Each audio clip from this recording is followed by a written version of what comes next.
Welcome to Storied Audio.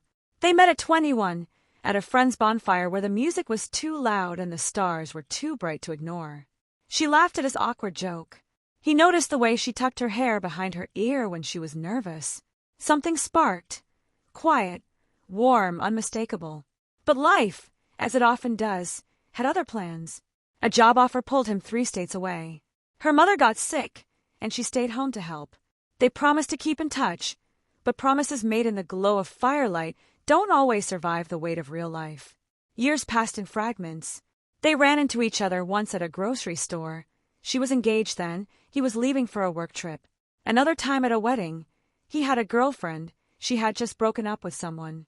Each meeting felt like the universe whispering almost, then snatching the moment away. They never said what they felt. They never asked what could have been. They just smiled, hugged, and walked back into their separate lives. Then one night, more than a decade after that bonfire, she found his name in her suggested contacts online. She hesitated, then typed, "Hey, it's been a long time." He replied in seconds. Too long. What started as catching up turned into late-night confessions. They talked about the people they'd loved, the mistakes they'd made, the versions of themselves they'd outgrown. And somewhere between the messages, the old spark returned. Older now, steadier, but still warm. He told her he'd always wondered what would have happened if they tried. She told him she'd always regretted not asking him to stay. For the first time, neither of them ran. He turned down a promotion that would have moved him across the country again. She ended a relationship that had been comfortable but never right. They both gave up the safe, predictable paths they'd been walking.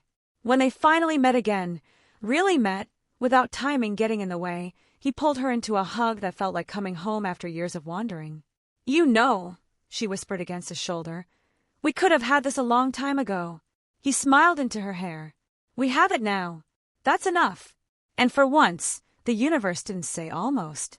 It said finally. Subscribe for more audio stories.